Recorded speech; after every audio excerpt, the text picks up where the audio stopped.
Afternoon, everybody. I hope your day is well. Now, I normally don't do two things in one day, but I'm kind of on a tear right now.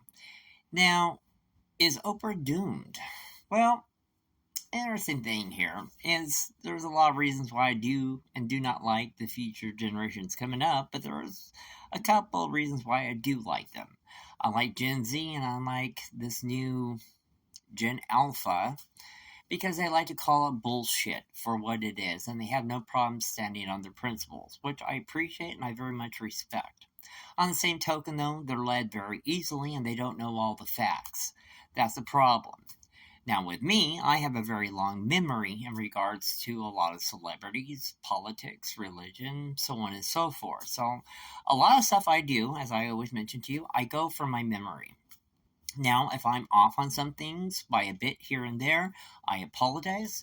That is not my pretense, nor is it what I'm about. I'm not about giving false information, except maybe in my fillers.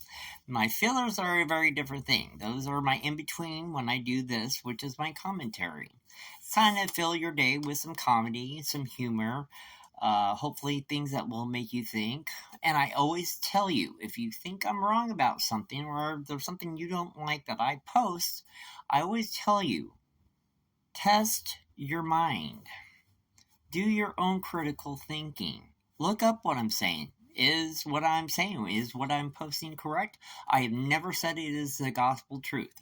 What I always say is that everything I post are things that interest me, or I find visually exciting, or I find funny, or appeal to my generation, or my humor, or my dark humor, or my dark side, or my religious side, which I always try to never specify because that's not the point of why I'm here.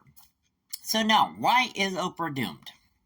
Well, I can't say she's gonna be doomed because the truth is that woman will leave this world a very wealthy woman and a very politically and influentially powerful person.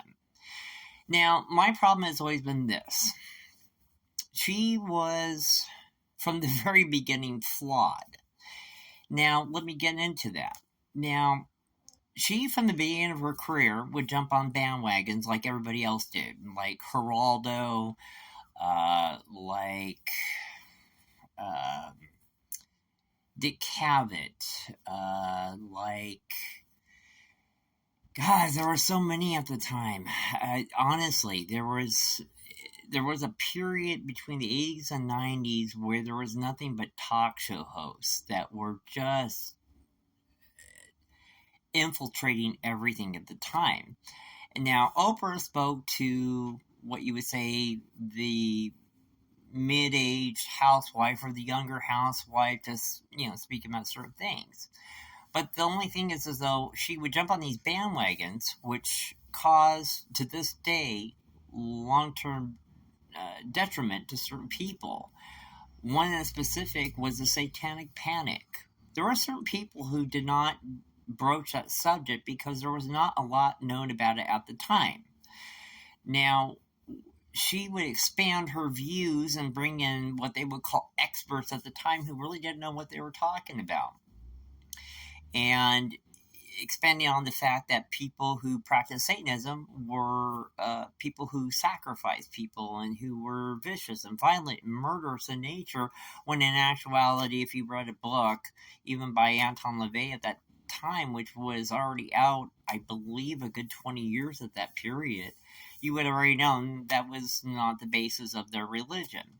Now, there are religions around the world who believe in sacrifice, child sacrifice, adult sacrifice.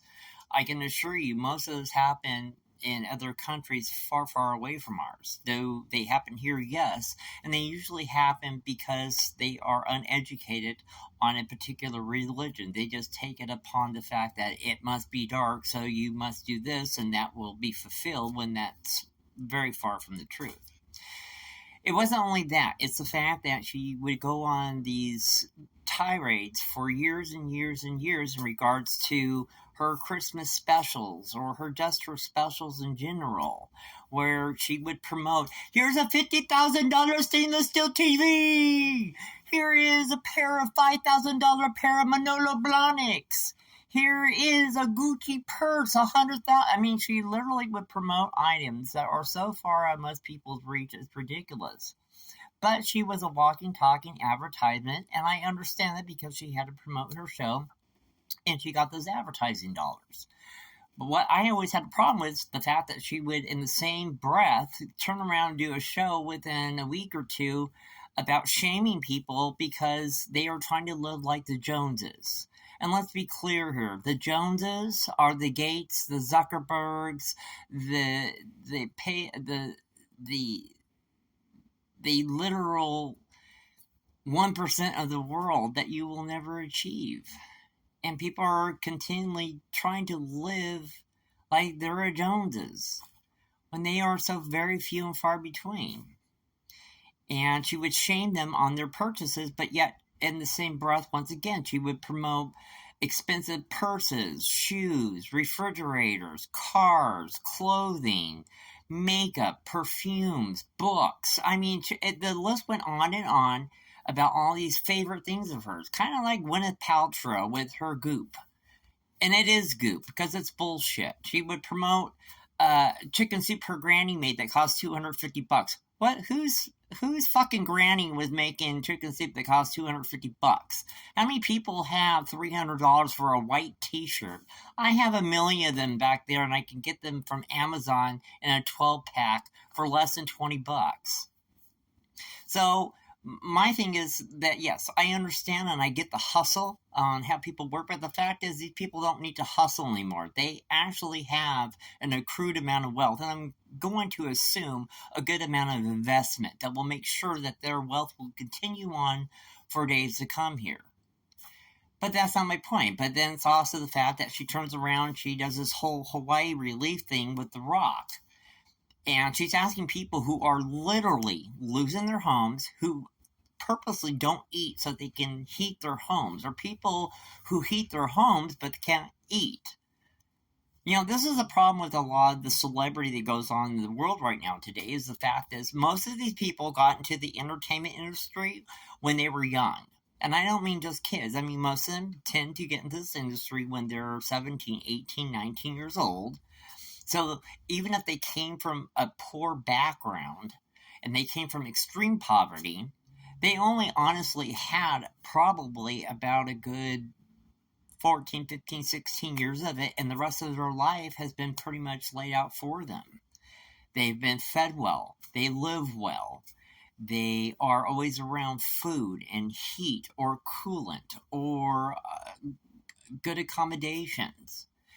And then they push on products onto you which are no good for you. You know, I keep on wondering when this era is going to end between Oprah and the Kardashians at this point. Because what have they ever done for you? They push on models and replications of things that you should and should not want and you should be, but yet they push products onto you that can hurt you. They lie to you consistently throughout their careers, but yet you still endorse them with a big thumbs up, a gold star, and a happy face, when they're actually horrible people in general. I'm not saying that about Oprah, but I am going to say this, though. She's very disingenuous, and she's been out of touch for a long time. So there are moments when I actually love this generation for calling out people who are what they are now, past their due date. That is just my thought, and that is just my opinion. You guys have a great day. I'll talk to you soon. Bye.